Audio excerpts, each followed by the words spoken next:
Assalamualaikum warahmatullahi wabarakatuh. Alhamdulillahi rabbil alamin. Wassalatu wassalamu ala ashrafil anbiya'i wal mursalin wa ala alihi wa ashabihi ajma'in, amma ba'd. Segala puji hanya milik Allah subhanahu wa ta'ala yang telah memberikan kepada kita limpahan nikmat dan rahmatnya. Salawat serta salam senantiasa kita berikan dan kita curahkan kepada Nabi kita Muhammad sallallahu alaihi wasallam, Nabi yang mulia yang telah mengajarkan kepada kita kebaikan, dan semoga Allah subhanahu wa ta'ala senantiasa menjadikan kita hamba-hambanya yang mengikuti sunnah nabinya sampai Allah wafatkan kita di atas keimanan. Allahumma amin. Jamaah kaum muslimin wal muslimat rahimakumullahu jami'an. Insyaallah kita akan melanjutkan pembahasan kita pada kitab Riyadhus Shalihin yang dikarang oleh Al-Imam An-Nawawi rahimahullahu ta'ala. Dan sebelumnya seharusnya pada malam hari ini diisi oleh Ustaz Muhammad Adam Ghazali, cuman qaddarallahu wa ma syafa'al, beliau ada uzur, abi beliau dan umi beliau sakit. Kita doakan semoga Allah subhanahu wa ta'ala menyembuhkan abi dan umi beliau. Amin ya rabbal alamin. Syafaakumullahu syifaan ajilan syifaan la yughadiru saqama. Jamaah sekalian rahimakumullah, pertemuan yang lalu kita sudah sampai kepada pembahasan masih tentang masalah niat yang disampaikan oleh Al-Imam An-Nawawi rahimahullahu ta'ala. Dalam hadis riwayat Al-Imam Al-Bukhari dan Imam Muslim, Nabi SAW pernah mengatakan, "Inna bil madinati la rijalan masirtum masira wala qata'tum wadiyan illa kanu ma'ahu." Kata Nabi SAW, sesungguhnya di kota Madinah itu ada sekelompok manusia yang mereka, dan tidaklah kalian melewati sebuah pegunungan, sebuah lembah, kecuali mereka itu sama seperti kalian. Mereka mendapatkan apa yang kalian dapati dari perbuatan-perbuatan baik. Mereka mendapati apa yang kalian dapati juga dari ganjaran-ganjaran pahala. Tetapi kenapa mereka tidak ikut bersama Nabi dan para sahabat untuk berperang? Nabi mengatakan, habasahumul marad. Dalam riwayat lain, habasahumul uzur. Mereka mempunyai penyakit ataupun mereka ada uzur yang tidak bisa mereka tinggalkan uzur tersebut. Akhirnya mereka tidak ikut berperang bersama Nabi SAW dan para sahabat. Ini ceritanya ketika perang Tabuk, jamaah, yang kemarin kita sudah jelaskan. Bagaimana ketika Nabi SAW mempersiapkan 30.000 pasukan kaum muslimin untuk berperang melawan orang-orang Romawi, dan qaddarallahu wa ma syafa'al, ada sebagian manusia, para sahabat-sahabat Nabi SAW yang mereka tidak mampu untuk ikut berperang. Karena beberapa alasan. Salah satu alasannya adalah mereka nggak punya uang untuk berperang. Mereka memohon kepada Nabi SAW agar Nabi memberikan tunggangan untuk mereka. Tetapi Nabi SAW tidak mempunyai tunggangan tersebut. Akhirnya Nabi memberikan uzur kepada mereka agar tidak ikut berperang. Ini ceritanya ketika perang Tabuk. Sekarang kita akan melanjutkan, jamaah. Kemarin kita terhenti pada hadis nomor 5 dalam Riyadhus Shalihin ini dari Abu Yazid Ma'an ibn Yazid ibn al-Akhnas radhiyallahu anhum.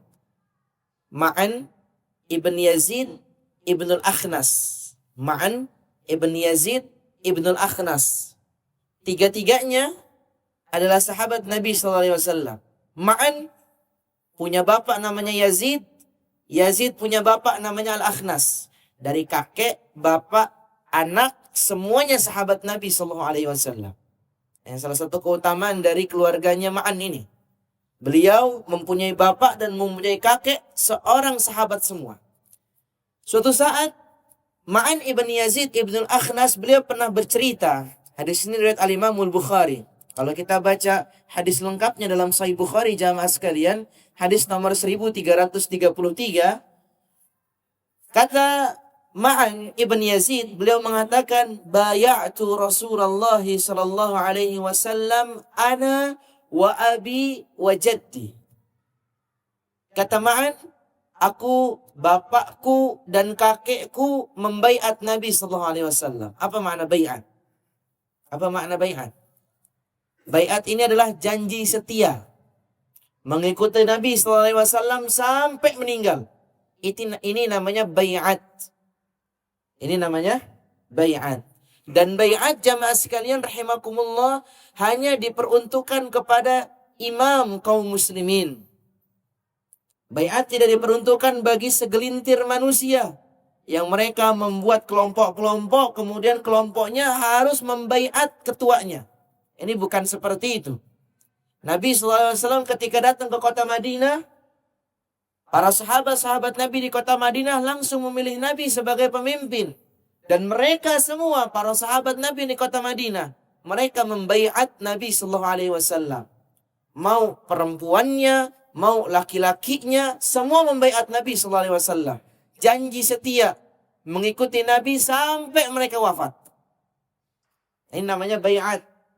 Makanya kalau ada di antara manusia yang membaiat imamnya, kelompoknya, ketua kelompoknya, ini tidak ada syariatnya dari Nabi SAW.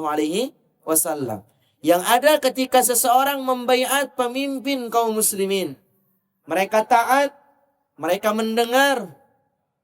Ini namanya baiat yang syar'i yang demikian. Nah, kata Ma'an ibn Yazid, bayatu Rasulullah sallallahu alaihi wasallam ana wa abi wa jaddi. Aku, bapakku, kakekku, kami semua membaiat Nabi sallallahu alaihi wasallam. Wa khataba alayya fa ankahani. Kata Ma'an, beliau mengatakan bahwasannya suatu saat Nabi sallallahu alaihi wasallam pernah melamarkan perempuan untukku, untuk dinikahi olehku. Jadi ini salah satu kebaikan Nabi kepada Ma'an. Beliau pernah dinikahkan langsung oleh Nabi sallallahu alaihi wasallam, disuruh nikah. Setelah itu jamaah sekalian, wa khasamtu ilaihi wa kana abi Yazid akhraja dananir yatasaddaqa biha fawada'aha inda rajulin fil masjid. Aku juga pernah bermasalah dengan abiku. Kata Ma'an, aku juga pernah bermasalah dengan abiku. Dan bahkan permasalahannya Ma'an dengan abinya yang bernama Yazid ini sampai kepada pengadilan.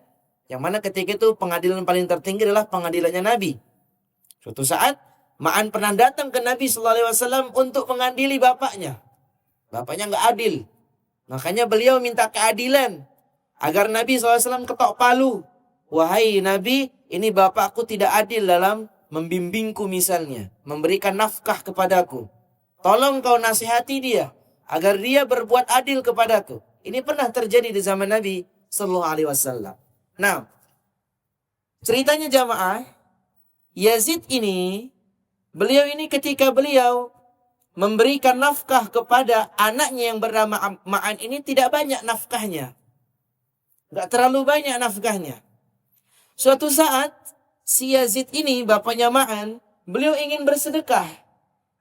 Tetapi beliau titip sedekah itu kepada seseorang di masjid.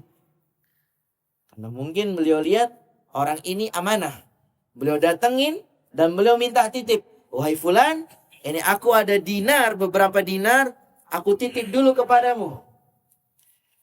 Kalau nanti aku datang, aku minta kembali, kau kasih dinar tersebut. Atau kalau kau mampu, kau berikan dinar itu kepada orang lain.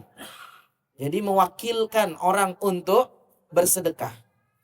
Kemudian kata Ma'an, faji'tu fa'akhadtuha fa'ataituhu biha. Kata si Ma'an, aku tahu kalau abiku memberikan beberapa dinar kepada orang di masjid. Aku ikutin orang itu. Aku datangin, aku minta, wahai fulan, bener nggak bapakku Yazid pernah ngasih dinar kepadamu? Dinar sedekah. Kata orang tersebut, iya benar. Coba sini aku minta dinar tersebut. Aku aja yang bagiin. Akhirnya diberikanlah dinar itu kepada orang tadi ke Ma'an.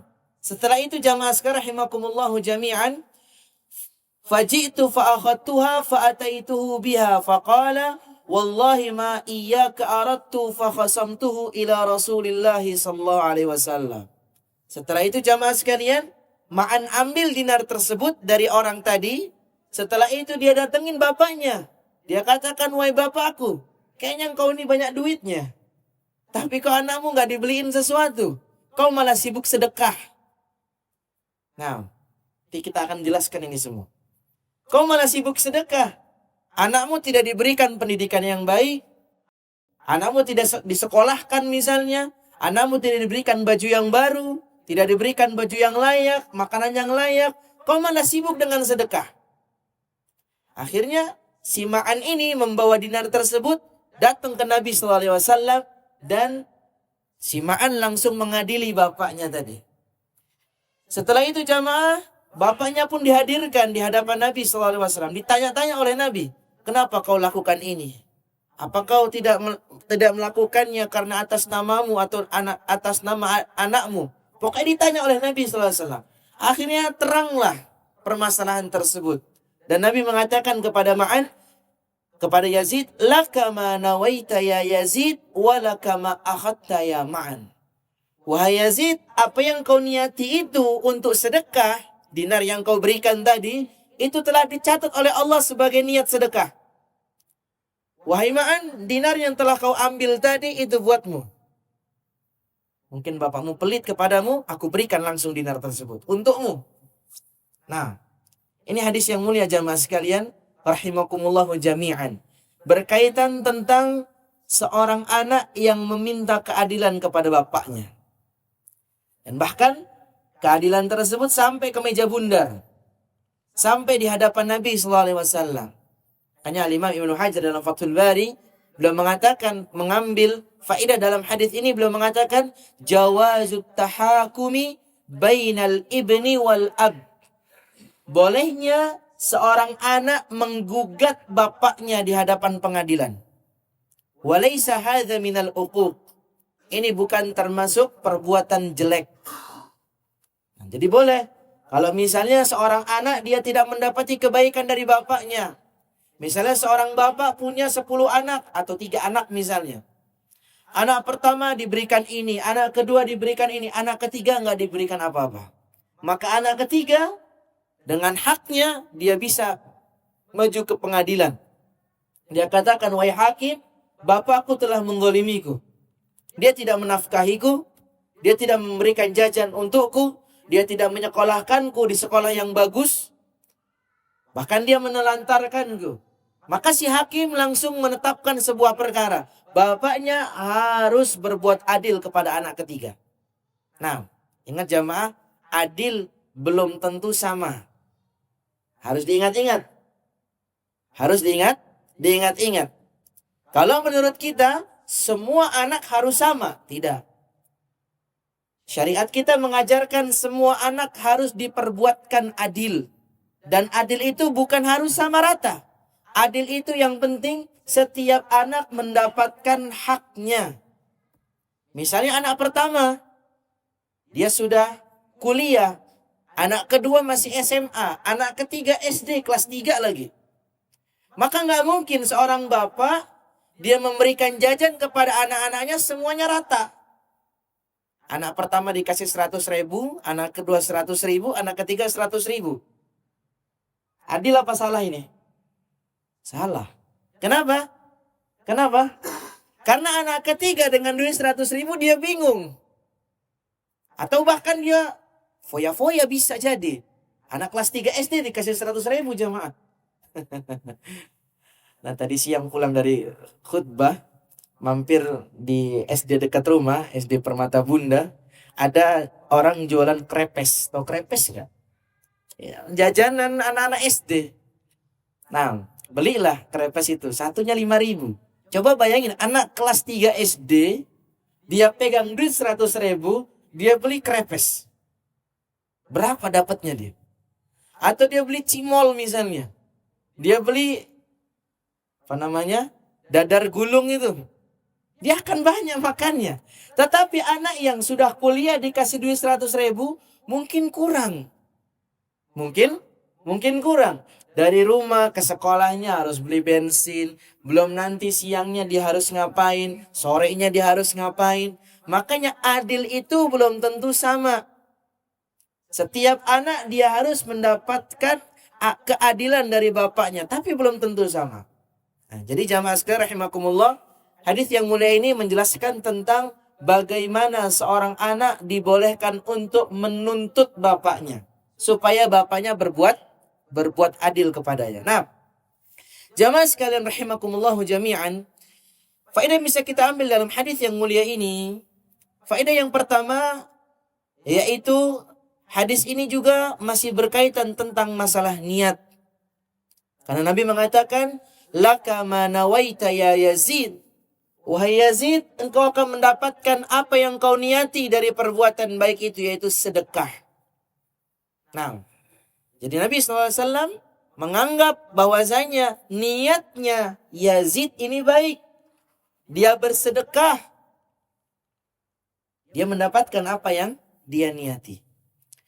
Kemudian jamaah yang kedua, faedah yang bisa kita ambil dari hadis ini yang kedua, bolehnya mewakilkan orang untuk membagikan harta sedekah kita.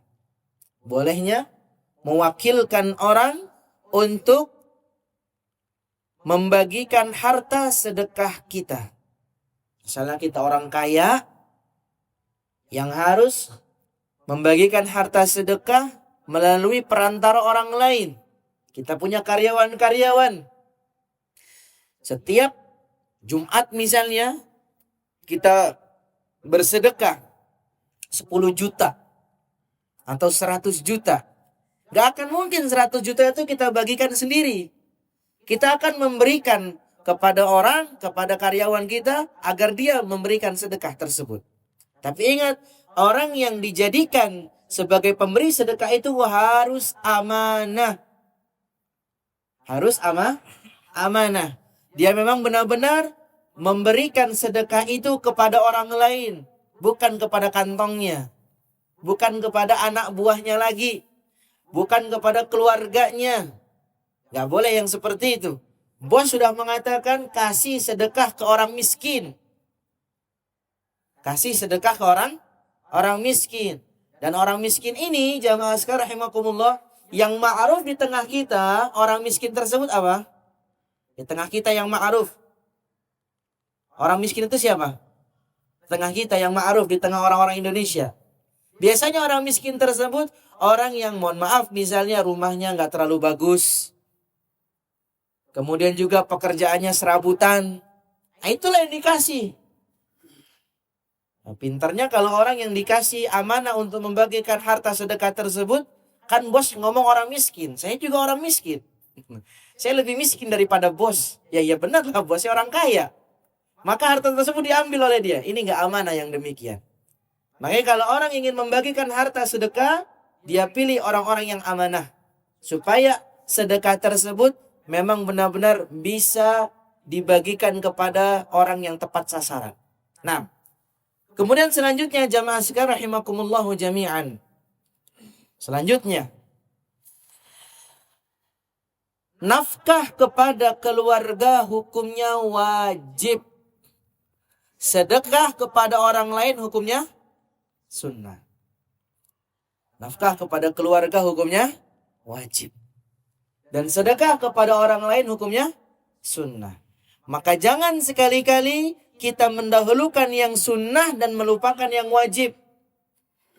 Ini termasuk salah satu talbisu iblis. Tipu daya iblis.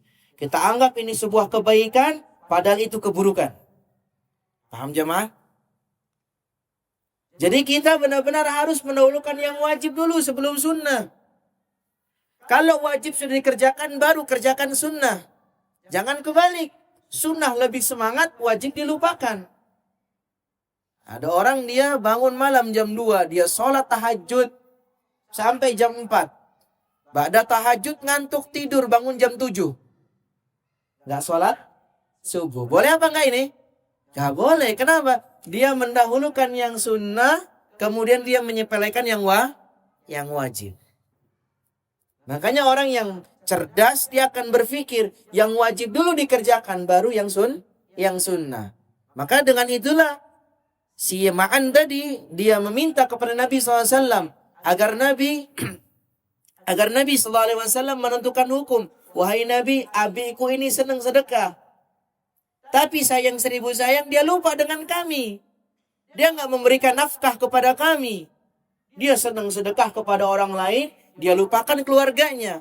Maka Nabi SAW langsung mengatakan, laka ma nawaita ya Yazid, wa laka ma akhadta ya Ma'an.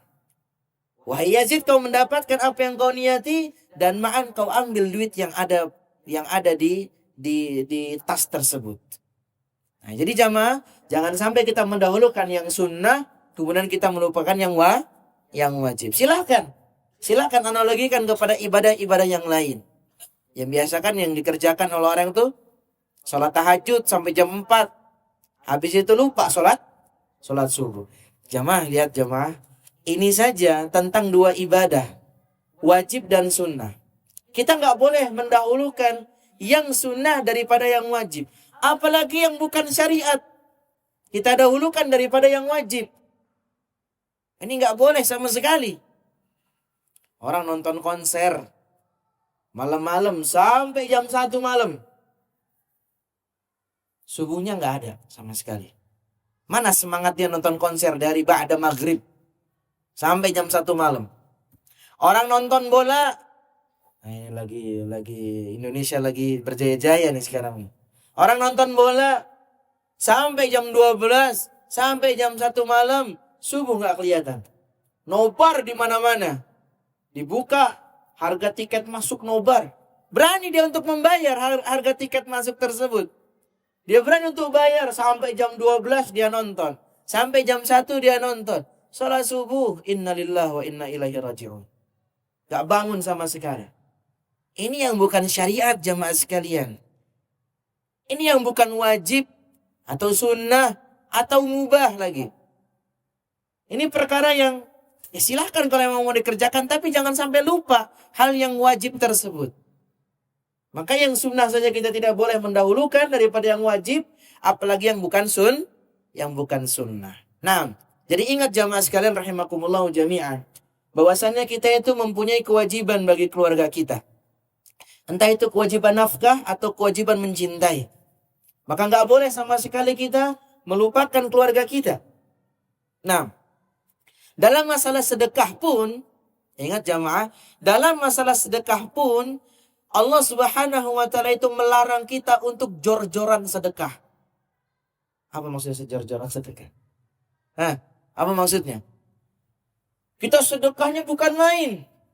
Sampai lupa kalau kita punya keluarga. Ini nggak boleh juga. Ini dilarang oleh Allah Subhanahu wa ta'ala. Coba jamaah dalam surah Al-Isra. Dalam surat Al-Isra. Ayat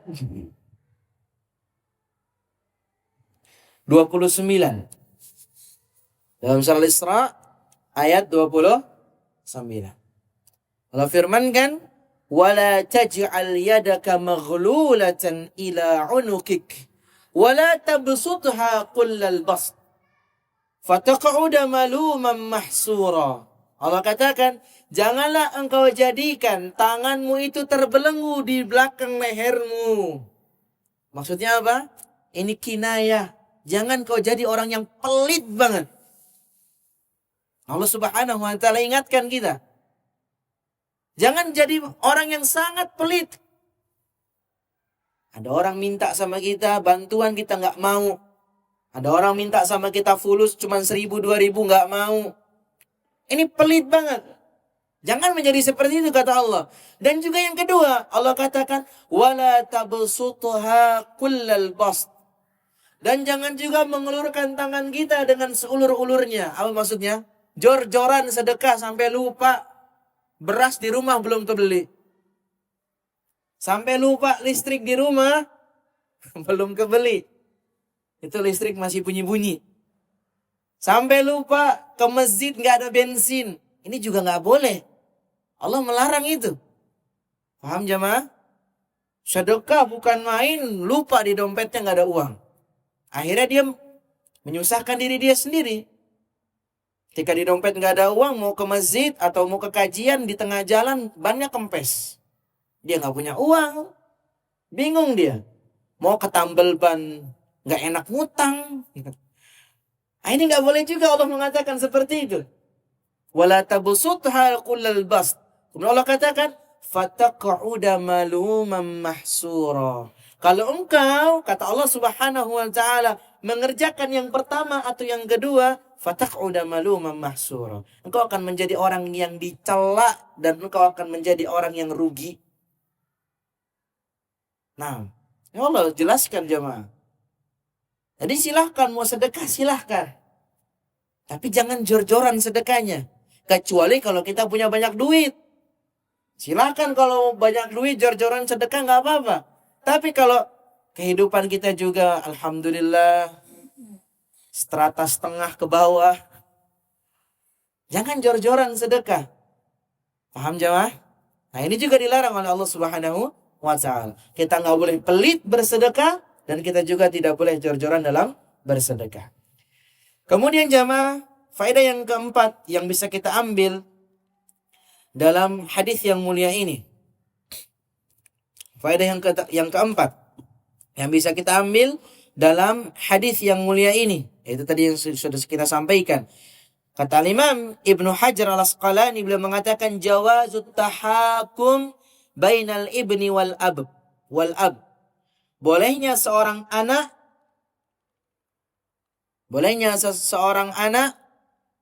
mengajukan pengadilan kepada bapaknya supaya berbuat adil. Wa anna dzalika bimujarradihi la yu'addu uquqan. Dengan yang demikian bukan termasuk perbuatan jelek. Jadi dia minta hak dia sebagai seorang anak. Wahai bapakku, aku belum mendapatkan hakku sebagai seorang anak. Dia boleh datang ke pengadilan, dia cecar bapaknya misalnya. Nah, itu dibolehkan dalam syariat. Allah alam bisawab jamaah sekalian. Kemudian hadis yang selanjutnya masih dalam bab tentang niat. Kata Al-Imam An-Nawawi rahimahullahu taala wa an Abi Ishaq Sa'ad ibn Abi Waqqas Malik ibn Uhaib ibn Abdi Manaf ibn Zahra ibn Kilab ibn Murrata ibn Ka'ab ibn Lu'ay radhiyallahu anhu. Seorang sahabat yang kita kenal dengan Sa'ad ibn Abi Waqqas. Sa'ad ibn Abi Waqqas. Beliau seorang sahabat Nabi sallallahu alaihi wasallam yang nasab beliau ketemu dengan Nabi di kakeknya namanya Kilab. Kilab ibn Murrah, ibn Ka'ab, ibn Lu'ay dan seterusnya. Jadi Sa'ad ibn Abi Waqqas dengan Nabi sallallahu alaihi wasallam itu bertemu kakeknya yang bernama Kilab. Masih ada kekerabatan dengan Nabi sallallahu alaihi wasallam. Sa'ad ibn Abi Waqqas ini jamaah sekalian seorang pendekar pedang. Sa'ad ibn Waqqas ini juga seorang as-sabiqunal awwalun. Termasuk orang-orang pertama masuk Islam dari kalangan muhajirin. Bahkan di beberapa riwayat, beliau termasuk orang ketiga yang masuk Islam. Atau orang ke-9 yang masuk Islam. Antara dua riwayat tersebut. Suatu saat, Sa'ad ibn Abi Waqqas, yang kata Imam An-Nawawi beliau mengatakan, Sa'ad ibn Abi Waqqas huwa ahadul asyaratil masyhudi lahum bil jannah radhiyallahu anhum. Sa'ad ibn Abi Waqqas adalah salah satu sahabat Nabi sallallahu alaihi wasallam yang langsung dijamin oleh Nabi masuk surga. Dia ada 10 sahabat Nabi yang semuanya dijamin masuk surga oleh Nabi sallallahu alaihi wasallam dalam hadis yang sahih. Riwayat Al-Imam Tirmidzi, riwayat Al-Imam Ahmad dan imam-imam yang lain-lainnya, mereka meriwayatkan ada 10 sahabat yang dikenal dengan al-asyarah al-mubasysyaruna bil jannah.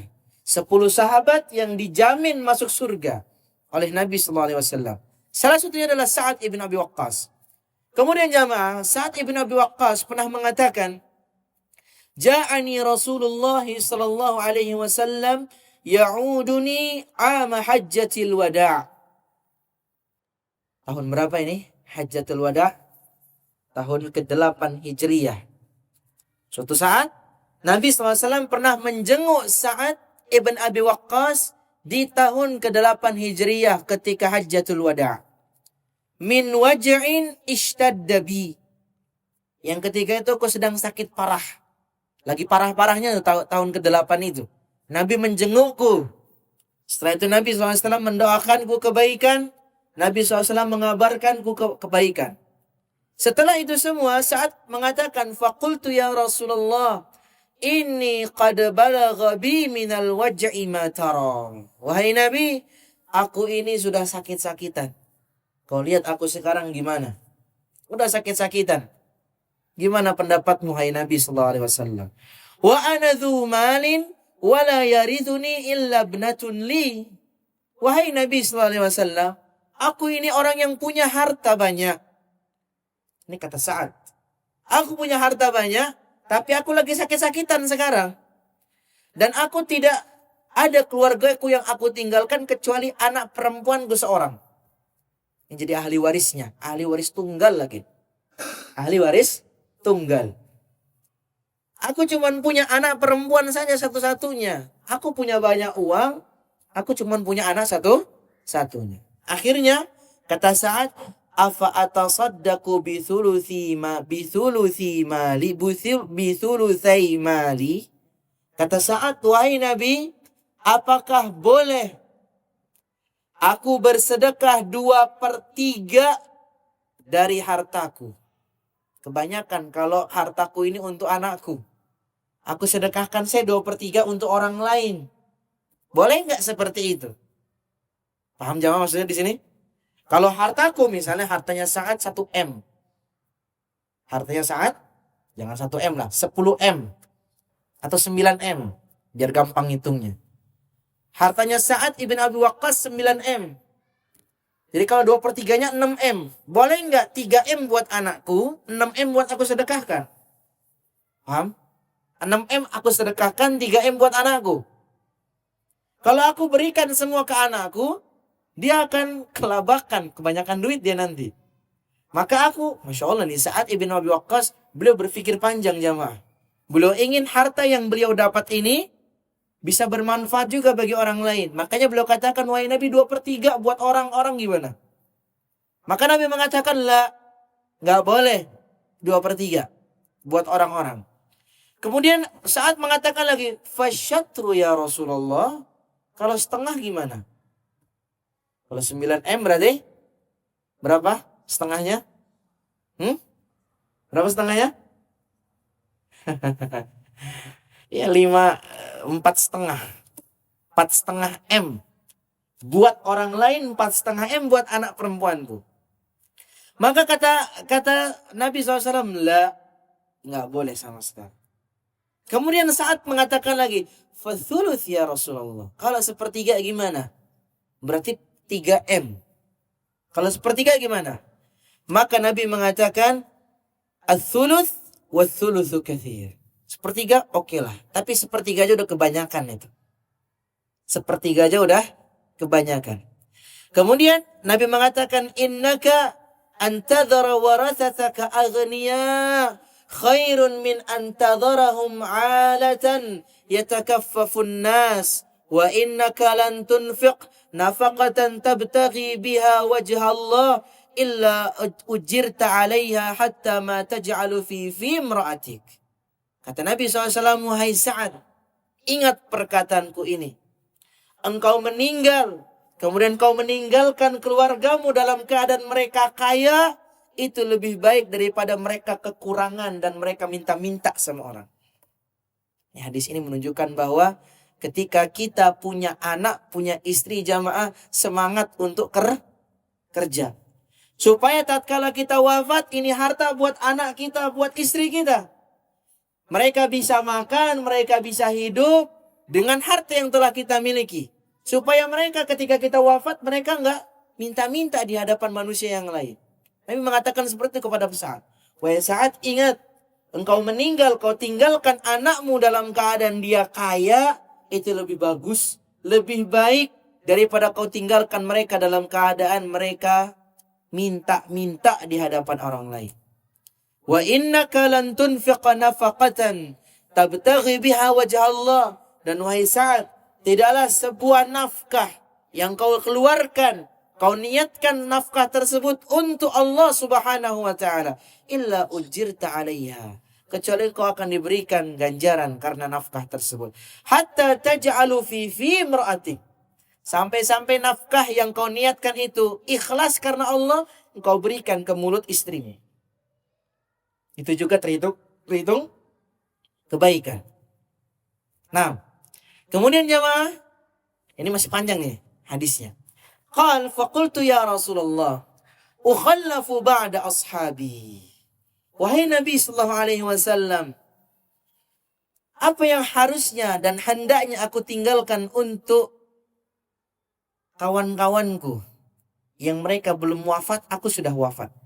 Apa yang harusnya aku tinggalkan buat mereka? Maka Nabi mengatakan, innaka, kita habiskan dulu ya hadisnya. Innaka lan tukhallafa fata'mal amalan tabtaghi bihi wajha Allah illa izdatta bihi darajatan wa rif'ah wa la'allaka an tukhallafa hatta yantafi'a bika aqwamun wa yudarra bika akharun. Kata Nabi SAW, sesungguhnya wahai Sa'ad, engkau tinggalkan mereka sebuah amalan soleh, kau ajarkan mereka amalan soleh, kau praktekkan kepada mereka amalan soleh, yang mana amalan tersebut engkau niatkan karena Allah, maka Allah Subhanahu wa Ta'ala akan mengangkat derajatmu. Karena kenapa? Orang-orang yang melihatmu, orang-orang yang mendengarmu, mereka mengerjakan apa yang kau kerjakan. Engkau akan tinggi nanti derajatnya di hadapan Allah Subhanahu wa Ta'ala. Tetapi jamaah, ketika engkau meninggalkan setelah kepergianmu itu amalan-amalan keburukan, amalan keburukan yang bisa buat memudaratkan manusia, maka hati-hati dengan seperti itu. Kemudian Nabi mengatakan, Allahumma amdi li ashabi hijratahum wa la taruddahum ala aqabihim. Wahai Allah Subhanahu wa Ta'ala, sempurnakanlah pahala hijrah para sahabat-sahabatku yang dari kota Makkah ke kota Madinah, dan jangan sampai engkau menjadikan mereka semua termasuk orang-orang yang binasa. Lakinnal ba'is Sa'ad ibn Khawlah. Tetapi orang yang kasihan menurutku, kata Nabi, adalah Sa'ad ibn Khawlah. InsyaAllah akan kita jelaskan di pertemuan yang akan datang. Allah alam bisawab tentang masalah hadis ini dan Sa'ad ibn Khawlah. Kita tutup kajian kita dengan doa kafaratul majlis. Subhanallah.